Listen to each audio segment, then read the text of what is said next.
afternoon, everybody. Good afternoon. Did everyone have a good weekend? Yes. Good. It's good to see you back here. We have another busy week. On a scheduling note, tomorrow, President Trump will travel to the great state of Florida to attend the opening of a new illegal alien detention center located at Dade Collier Training and Transition Airport alongside Secretary Kristi Noem, Governor Ron DeSantis, Congressman Byron Donalds, and other state and local leaders. We hope to see many of you there. The facility is in the heart of the Everglades and will be informally known as Alligator Alcatraz. There is only one road leading in, and the only way out is a one-way flight. It is isolated and surrounded by dangerous wildlife and unforgiving terrain. The facility will have up to 5,000 beds to house, process, and deport criminal illegal aliens. This is an efficient and low-cost way to help carry out the largest mass deportation campaign in American history. We are truly coming off a historic week of President Trump racking up win after win on behalf of the American people. President Trump restored peace through strength and acted decisively as commander-in-chief to obliterate the immediate threat between Israel and Iran, which continues to hold.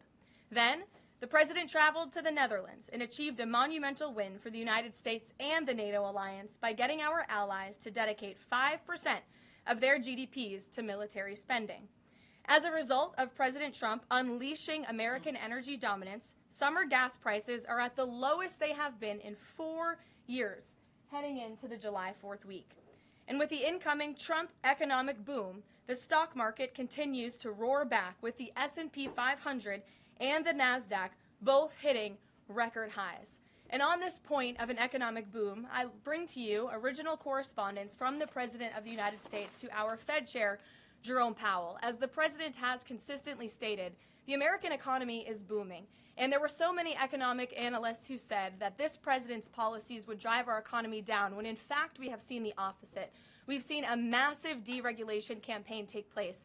We've seen inflation completely diminished from where it was under the reckless spending and the bad policies of the previous incompetent administration. I would remind the Fed Chair, and I would remind the entire world, that this is a president who was a businessman first, and he knows what he is doing. He has a proven economic formula that worked in his first term as president, and it is working again.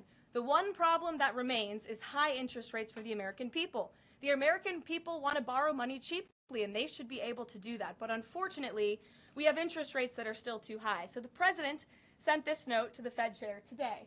And if you look at this chart, this is a chart of all of the interest rates of many countries throughout the world. At the top is Switzerland. They're only paying 1/4 for interest rates. Cambodia, Japan, Denmark, Thailand, Botswana, Barbados, Taiwan, Bulgaria, Cuba, Sweden, Morocco, Cabo Verde, South Korea, Algeria, Canada, Albania, Libya, Malaysia, China, New Zealand, Trinidad and Tobago, Czechia, Bolivia, Australia, Costa Rica, the Bahamas, Kuwait, Papua New Guinea, Bosnia, United Kingdom, and the UAE are all paying lower interest rates than the United States of America, which has one of the hottest and strongest economies in the world. The president sent this note to the Fed Chair. It says, "Jerome, you are as usual too late. You have cost the USA a fortune and continue to do so. You should lower the rate by a lot. Hundreds of billions of dollars are being lost, and there is no inflation." And the president is right. There is historically low inflation thanks to his policies. And we will continue to drive down the cost of living in this country for Americans. We will continue to deregulate. And it's also incredibly important that we pass this one big, beautiful bill, which is the largest tax cuts in American history. And that's why the White House and the president himself have been in touch with lawmakers all weekend long to get this bill passed. And they are working very hard to do so. It remains a top priority for the president. And this bill has exposed the clear differences between Republicans and Democrats in 2025. The Democrats are doubling down on craziness and radical policies that are undermining the very fabric of our country. Just look at the Democrat nominee for New York City Mayor, Zohran Mamdani. He's a Democrat socialist, really a communist, who proudly calls to defund the police, peddles anti-Semitism, praises pro-Hamas groups, wants Israel abolished, and believes wealthy Americans should not exist. Those are his words, just as recent as this weekend. Meanwhile, under President Trump's leadership, Republicans are fighting tirelessly for everyday middle-class working Americans who re-elected this president. And we're carrying out a revolution of common sense. And all of that is packed into this one big, beautiful bill. It delivers the largest middle and working class tax cuts in U.S. history. It keeps America safe by funding the largest ever one-time investment in border security. It's enough to reverse the Biden border invasion. And every single Democrat is against that, against securing our border and deporting millions of criminal illegal aliens. The one big beautiful bill also strengthens and protects Medicaid benefits, despite what Democrats are saying, for eligible American citizens who rely on it, like pregnant women, children, seniors, and people with disabilities, by eliminating waste, fraud, and abuse that threaten to destroy this program that was intended for the most vulnerable in our society. And every single Democrat in Congress is against rooting out that waste, fraud, and abuse and blocking the 1.4 million illegal aliens who are currently improperly receiving these benefits that should be going to American tax-paying citizens. The Democrats in Congress are more concerned with defending illegal aliens than they are hardworking Americans. And the big beautiful bill also revitalizes our military and enhances our defense capabilities, protects our country from emerging new threats by funding a cutting-edge missile defense system called the Golden Dome. And as we all know, the one big beautiful bill makes the Trump tax cuts permanent. The White House and the president are adamant that this bill is passed and that this bill makes its way to his desk. Republicans need to stay tough and unified during the home stretch, and we are counting on them to get the job done. So with that, we will take up questions. John Fredericks is in our new media seat today. John, thanks for being here. We'll kick it to you. Thank you, Karoline. Let's get to the one big beautiful bill first. It appears now you're going to get at least 50 votes in the Senate. There'll be some amendments. What is the president's confidence level in getting 218 votes in the House by the end of this week in order for him to sign it on Friday? Well, look, we are very well aware, the president is very well aware, that this bill needs to not only pass out of the Senate, but it needs to go back to the House, and we need the full weight of the Republican conference to get behind this bill, and we expect them to, and we are confident that they will.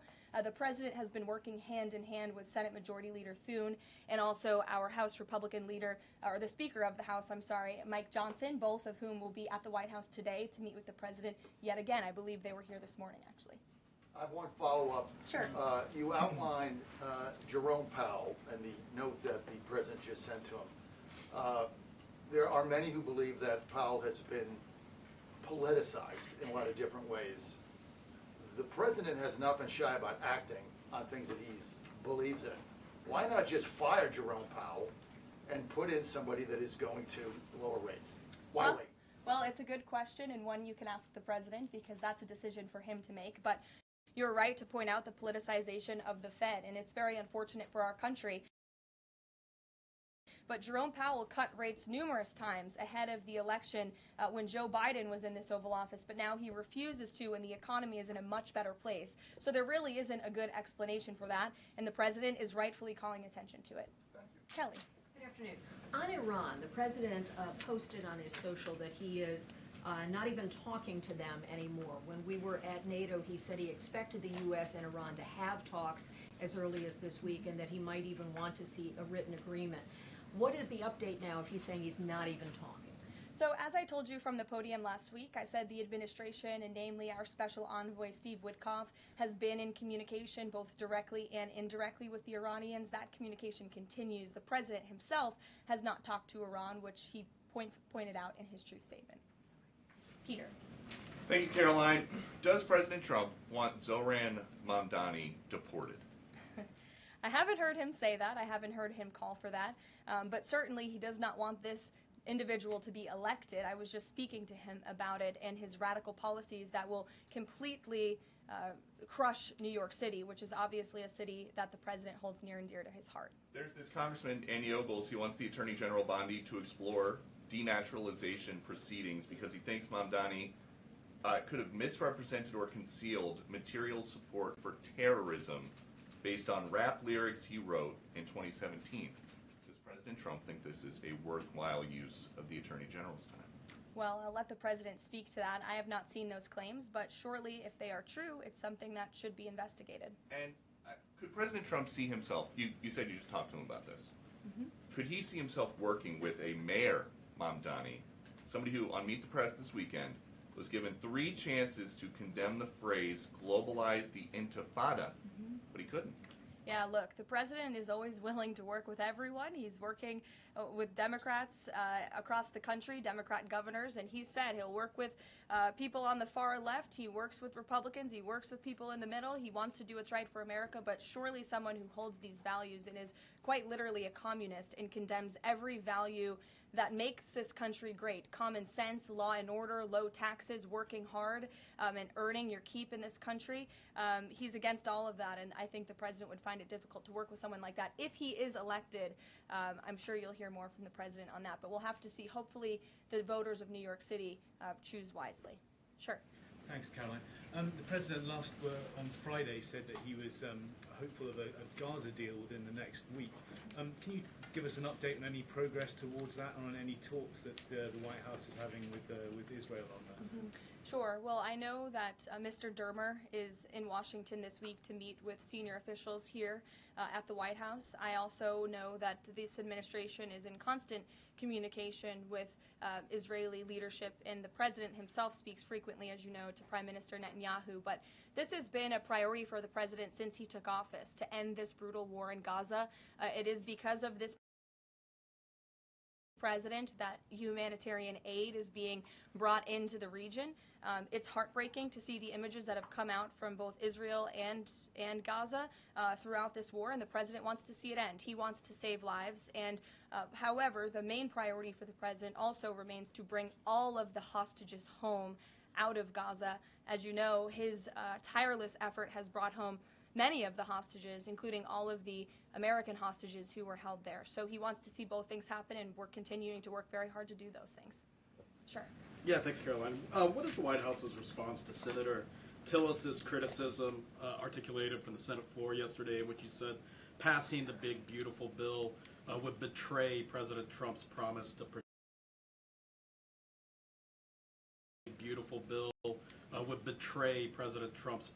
protect Medicaid? Well, he is just wrong. And the president and the vast majority of Republicans who are supportive of this legislation are right. This bill protects Medicaid, as I laid out for you, for those who truly deserve this program, the needy, pregnant women, children, sick Americans who physically cannot work. And what it does is it ensures that able-bodied Americans who can work 20 hours a week are actually doing so, and that will therefore strengthen and protect those benefits for Americans who need it, as well as cutting out the waste, fraud, and abuse, as well as getting 1.4 million illegal aliens off of the program. So all of those measures are actually going to protect it for those who need it. That's the president's position, and that's what this bill does, and that's why Republicans need to vote for it and get it to the president's desk. That kind of criticism from a Republican senator, is that reason for concern for the passage of this? No, it's not. We're confident this bill is going to be back at the White House by the 4th of July. Stephen. Thank you, Caroline. 2 questions. On the New York mayoral race, does the president plan to make an endorsement? And secondly, on Jerome Powell, a lot of the focus obviously has been on interest rates and him keeping them high, but a new controversy erupted today. My colleague first reported that he's facing Chairman Jerome Powell is facing accusations of lying to Congress, which is a potential crime, about luxurious details of the Fed's $2.5 billion renovation project. Senator Loomis has called attention to this. Some experts want him to be investigated. Does the White House want these allegations investigated and, if found substantiated, punished? I'll have to take a look at those allegations, and I will raise them to the president's attention and let him speak on them himself. To your first question regarding the mayoral race, the president was asked that yesterday by Maria Bartiromo. He refused to give an endorsement, so you won't get one from me at this podium unless he wants me to do that. Philip, go ahead. Oh, sure. And then I can go to you. Cool. Thanks. Thank you. The president said that he's working on a temporary pause for immigration enforcement in certain industries. I'm wondering what you can tell us about how he's determining which industries are deserving of a pass. He mentioned farmers, but what about, say, construction workers? I mean, shouldn't there just be one standard here? I don't have any more details to read out for you, but what I can tell you is that the White House is working closely every day with the Department of Agriculture as well as the Department of Homeland Security when it comes to workforce enforcement, work site enforcement, I'm sorry. And the president's focus and the focus of this administration is, of course, to remove public safety threats from the streets and to deport as many of the illegal criminals, especially the violent criminals that we know are still here because of the previous administration. So that's the main priority and the goal. And then the president has already made cuts to the office of the Director of National Intelligence, but now Senator Tom Cotton has put forward a bill that would cut the office by another 60%. What's the president's reaction to that legislation, and is this something that he would support, those additional cuts? I don't know if the president's even aware of that legislation, but I will get you a response if he is aware and if he wants to respond to it. Go ahead. Thanks, Caroline. You mentioned the dangerous wildlife at the Alligator Alcatraz. Is that a design feature? Why is the president going with this mega bill in such a precarious position in the Senate? And then also, can you talk about the CBO estimate that it would add about 11 million uninsured? Well, look, when you have illegal murderers and rapists and heinous criminals in a detention facility surrounded by alligators, yes, I do think that's a deterrent for them to try to escape. We do know that some of these illegal criminals have escaped from other detention facilities, like one in New Jersey, which I know was recently reported on. So, of course, we want to keep the American people safe, and we want to remove these public safety threats from our streets, and we want to effectively detain them as best as we can. As for why the president is going, I think his trip to this detention facility actually underscores the need to pass the One Big Beautiful Bill, because we need more detention facilities across the country. The last administration let in nearly 20 million illegal people from all over the world, and this administration is focused on arresting and detaining them. But in comparison to that 20 million illegal criminal population in our country, we only have 7,000 ICE agents in the interior who are doing this very important work. And so we obviously need more personnel, we need more resources, and that's why we need to pass the One Big Beautiful Bill. On the CBO's Go ahead. Yes, in the pink. Oh, thank you. Thank you. You're welcome.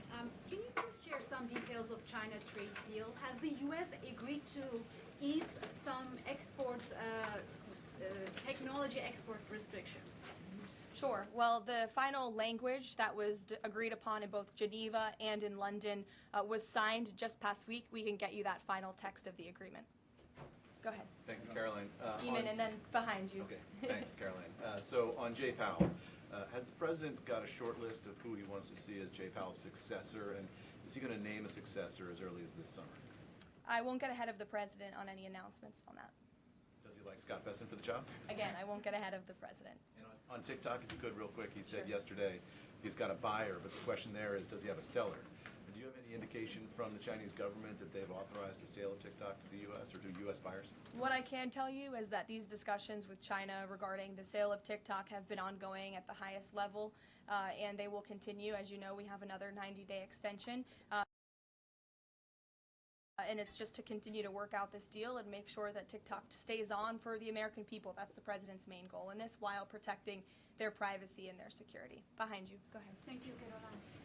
The president has been calling for a deal in Gaza for 2 days, and many posts. Who is blocking the deal? And one other thing, when he posted on Netanyahu's trial, also he said it interferes with the negotiations on Iran and on Gaza. What did he mean by that? I'm sorry, to your second question? When he posted about the Israeli Prime Minister trial, Yes. he said it interferes with the negotiations on Gaza and on Iran. What did he mean by that? It interferes because it physically and logistically was interfering. The Prime Minister was slated to go to court last week when he's in the middle of negotiating a peace deal and bringing hostages out of a war-torn region. And so the president was simply, I think, emphasizing his empathy that he has for Bibi Netanyahu and seeing him go what he's going through with his own judicial system in the state of Israel. Clearly, the president knows that very well. He, too, was a victim of a judicial system that was trying to put him in jail, as you all know. You all covered it. But President Trump prevailed. That's why he's back in the Oval Office, and he believes that Bibi Netanyahu is a great leader for the people of Israel. The president just worked with him closely to end that 12-day war and to obliterate Iran's nuclear facility, to take out that imminent threat, not just to the state of Israel, but also to the United States of America and the rest of the world. And he believes that Prime Minister Netanyahu should be praised for that. Go ahead. Ms. Caroline, on the mega bill and the amendment that was... Ms. Caroline, on the mega bill and the amendment that would limit Medicaid expansion under the Affordable Care Act. Does the president want that amendment to pass? The president wants this bill to pass. Meredith. Hey, thanks, Caroline. On trade, we have this looming July 9th deadline coming up. We heard the Treasury Secretary say that he expects to wrap up these trade deals by Labor Day, but when President Trump was asked yesterday about any extensions by July 9th, he said, I think that would be necessary. So is the president ruling out any extensions on trade for any nations, even if they're negotiating in good faith? Well, you heard from him directly. He said he did not think that it would be necessary. He is going to set the rates for many of these countries if they don't come to the table to negotiate in good faith. And he is meeting with his trade team this week to do that. Mary. Thanks, Caroline. I just watched a CNN segment on a new app called Ice Block, and it kind of appeared to be promoting this app where you can tell people where ICE agents are. Given the recent rise, An app that tells people where ICE agents are? Yes. And given the rise, I believe 500% increase in assaults on ICE agents, I wanted to see if you could comment on that and why CNN would be promoting such an app. Well, it's a very good question. I'll have to go back and watch the clip myself, but surely it sounds like this would be an incitement of further violence against our ICE officers. As you know, as you stated, there's been a 500% increase in violence against ICE agents, law enforcement officers across the country who are just simply trying to do their jobs and remove public safety threats from our communities. And that's something we as Americans, including journalists at CNN who live in many of these cities where illegal aliens are hiding and were let in from the previous administration, should be very grateful for. So we haven't seen the clip. We'll take a look at it, but certainly it's unacceptable that a major network would promote such an app that is encouraging violence against law enforcement officers who are trying to keep our country safe.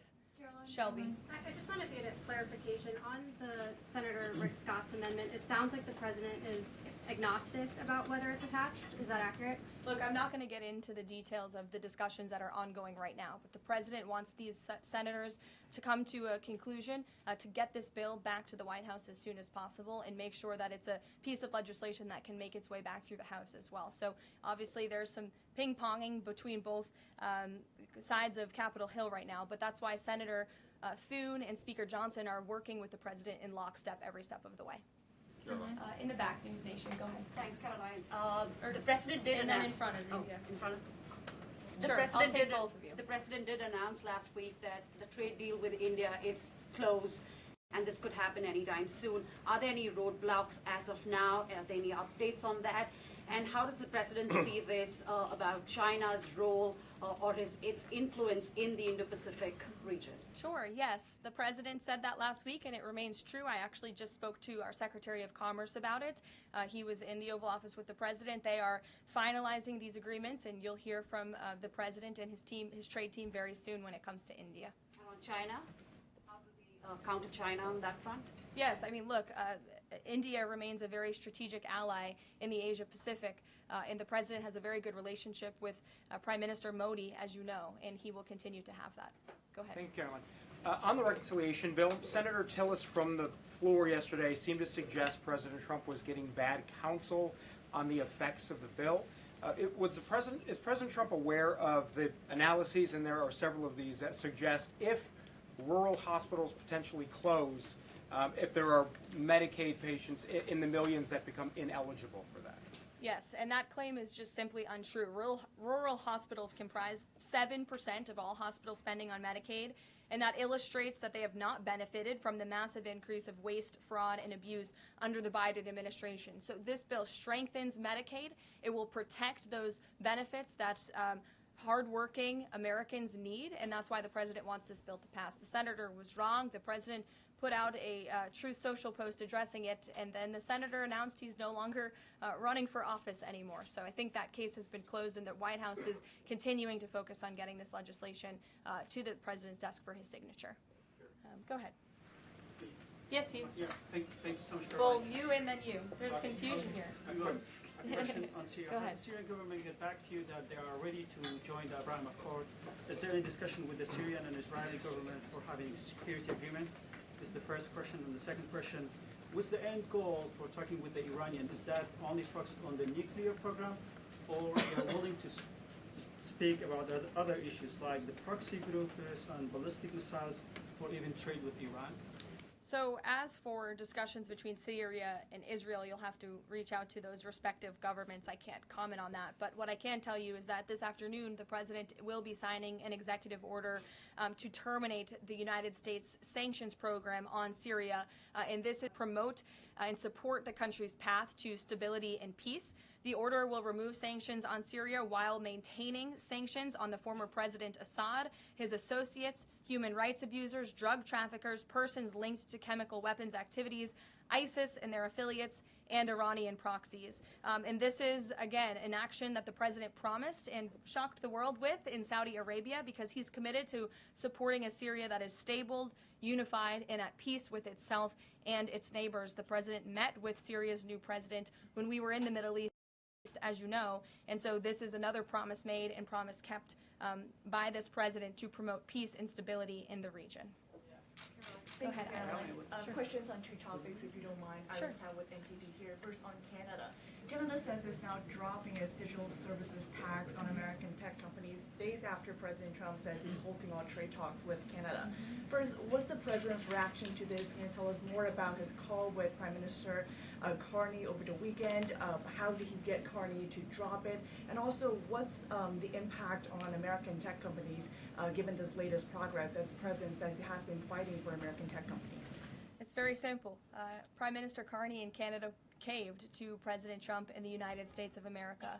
And President Trump knows how to negotiate, and he knows that he is governing the best country and the best economy in this world, on this planet. And every country on the planet needs to have good trade relationships with the United States. And it was a mistake for Canada to vow to implement that tax that would have hurt our tech companies here in the United States. The president made his position quite clear to the Prime Minister, and the Prime Minister called the president last night to let the president know that he would be dropping that tax, which is a big victory for our tech companies and our American workers here at home. And on Harvard, if you don't mind, the administration today formally accused Harvard of violating civil rights laws by not doing enough to fight anti-Semitism. We know that the president has talked to us before about Harvard potentially having a deal with the administration in the coming days. Do you have an updated timeline for that? How is the negotiations going? And is more pressure needed for Harvard to take fighting anti-Semitism seriously? Well, there was quite a direct letter that was sent to Harvard this morning, as you know. The negotiations are taking place behind closed doors, so I won't comment on that. But what I will share with all of you, for those who haven't seen it, is the context of this letter, because I think it's very important. And this comes from the Department of Health and Human Services, which concluded after a thorough investigation that Harvard University is in a violent violation of Title VI of the Civil Rights Act, which prohibits discrimination on the basis of race, color, and national origin. And if you read some of the content of the investigation and what they found, the majority of Jewish students reportedly experienced negative bias or discrimination on their campus, while a quarter of Jewish students at Harvard felt physically unsafe. Jewish and Israeli students were assaulted and spit on. They hid their kippahs for fear of being harassed and concealed their Jewish identity from classmates for fear of ostracization. Images were widely circulated amongst the Harvard community that trafficked in obvious anti-Semitic tropes, including one that showed a $sign inside of a Star of David, and the campus was vandalized with anti-Semitic stickers, including one that showed the Israeli flag with a swastika. The Harvard campus was racked by demonstrations, as you all know, violent protests that violated the university's rules of conduct. The demonstrations called for genocide and murder, denied Jewish and Israeli students access to campus spaces. These are all facts that Harvard cannot dispute, and that's why the administration has found them in violation of Title VI and has threatened to withhold their federal funding, because if you break federal law, you should not be receiving federal tax dollars. And so I rest my case on Harvard. Andrea. Yeah, so President Macron of France earlier today said that tariffs levied by powerful countries are often a form of blackmail, and criticized the sort of process that's underway. Didn't mention the United States specifically, but said that these tariffs are really hurting developing countries. So there's this big UN conference going on. What do you say to that? What is the president, was he aware of that comment, and did he have any response? I think the president and the White House would certainly reject that characterization by Prime Minister Macron.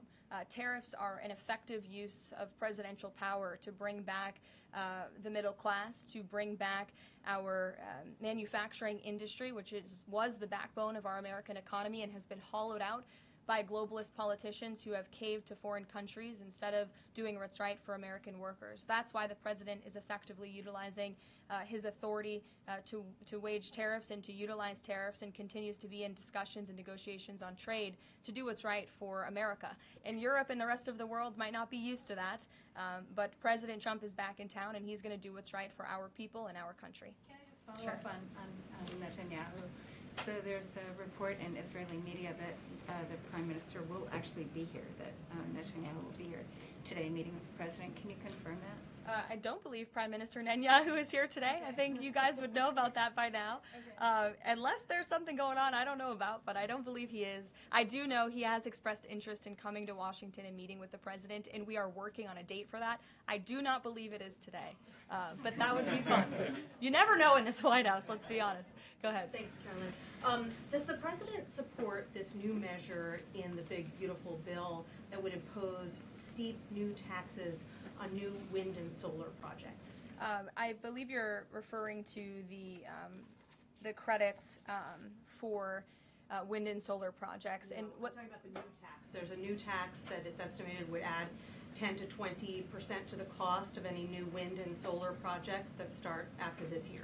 Again, I don't want to comment on the specifics of provisions, but I'm sure the President will speak on that directly. Again, this is an ongoing process. The President continues to be very much engaged with the leadership in both the Senate and the House to get this bill back to his desk. Did the President ask for that provision? Because the National Building Trades Union is saying that it's the equivalent of terminating more than 1,000 Keystone XL pipeline projects. Is that something that would concern him? Well, the President spoke on this yesterday in his interview, and he said he understands that legislators want to protect jobs in their communities and in their districts. And so he understands why some of them are against this provision, but he also understands why people want the provision. So again, this is an ongoing deliberation and discussion, and the President is engaged in this very much. Go ahead. Thanks, Caroline.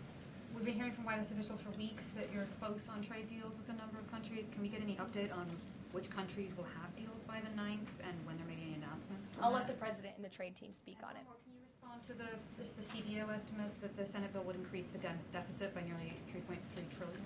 This is one of the most fiscally conservative pieces of legislation that has ever made its way through Capitol Hill. There's $2 trillion in mandatory savings in this bill, and not only that, the projected growth that this bill will bring to our economy. It will be an economic boom. The Council of Economic Advisors has an analysis that shows that the bill will generate $4.1 trillion in economic growth, and it will cut taxes, putting more money back into the American people's pockets. That's why this president wants this bill to pass, and I know he's busy working the phones and doing what he needs to do today to make it happen. So we'll see you all later. Thank you. We'll see you in Florida tomorrow. Thank you.